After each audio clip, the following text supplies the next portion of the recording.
OKAIKOI design is a contemporary vision of the Ga people in terms of the language and also the Ga Samai symbols that has been discovered within the Ga community. One of the things I wanted to do was infuse contemporary design as well as designs from the Ga people and put them together and create which we have today called the OKAIKOI designs. The emphasis of the OKAIKOI designs is to continue the legacy or contribute towards the legacy of the Ga culture. Within my own experience of going to Ghana, that the language is not promoted as much as it should do, even though it has been around for centuries, if you want to call it that. And it's for myself and others to continue that, and we want that because it is such a beautiful language and we don't want it to die out. The birth of OKAIKOI came on the basis of that fact. The name OKAIKOI is the original Ga name, which is the maiden name from my grandmother. Day starts with making sure everything's fine. I look at what I feel inspired by. It's normally by a particular color. I would just literally go onto my computer and create various designs. Most of the designs, I must say, are usually offcuts from something completely different. They are usually a case of I did it by accident and then I'm like, oh, I actually like that. And then obviously I will continue that particular process. My favorite period is the Art Deco, Cubism and Futurism. I tend to like angles and shapes, so more of my paintings are based on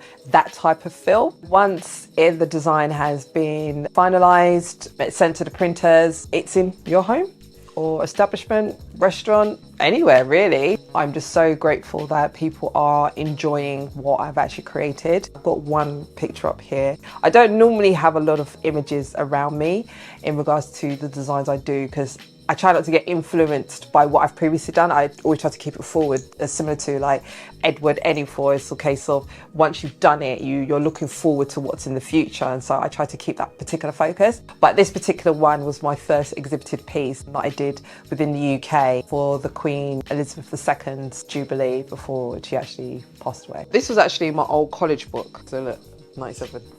This is just like learning how to do perspective drawing. This would be like another gain using perspective, not necessarily perspective drawing, but just using the points to create the angles just to get a sharp line. It's a case of practicing about straight lines. It's particularly in what I do, covers the gradients of warm colours to cold colours, contemporary. With this particular image, whilst it's got the Ga Samais in it, this is more like a cool, it's not as vibrant and bright as some of the stuff I have done. These are the contemporary colours that we have on the colour wheel, and so it just helps me to decide which palette I'm going to use, what type of colours I want to go into, whether I want to go into the gradient of colours. So obviously it'll go back to the stuff that I've done here. Here's a perfect example of the colour wheel. So it just helps me to decide what I want to do, and also by having this particular book as well, this also helps me to decide what colours what are best to use. I don't know all colours, but you know, you'll just keep mixing and matching. So that's what I like to do. My motivation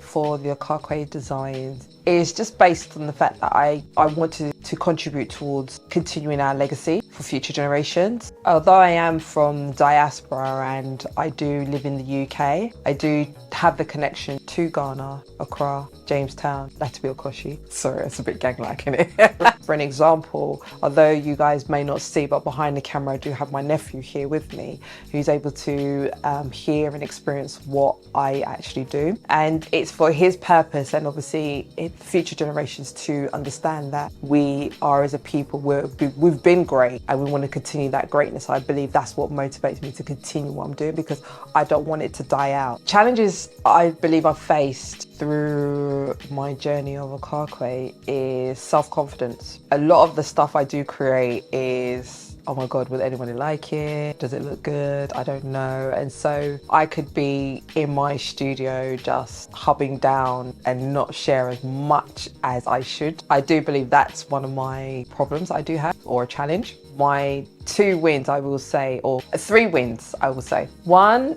I brought OKAIKOI to the world. Pat myself on the back for that one. 2, my artwork was featured in a Sky digital television. It was in a children's show called Amma Stories. I was invited to provide artwork for the film set that got screened in the cinema this year and obviously on national television. I was very proud of that. Another big one was for me was being accepted within a gallery exhibition within Kensington and Chelsea, and it's featured the Jubilee Garsamais. That one is very special to me because it was my first gallery exhibition. And 2, I got chosen. 3, again, my whole purpose is to introduce the Garsamai symbols to the world. Those are my 3 triumphs of this year, but I know they're not the only because I'm still waiting for Mr. Oswald Boateng and Mr. Edward Enufo to call me. Future for OKAIKOI, continuing the legacy, which is most important to me, of the Ga language. Would like to see a global expansion. I do believe I do partly have some with customers coming from America and also in Europe, which I'm so grateful for. Those things will be good, but for me, it's to continue the legacy of the Ga culture and just continue to promote globally and the beauty of what our language has to offer to everybody. You can find my work on OKAIKOI.com. I'm also on Facebook, Instagram, and TikTok as well, so you can find us there. I'm always happy to receive emails as well. They're the closest thing to a personal letter, so feel free to email.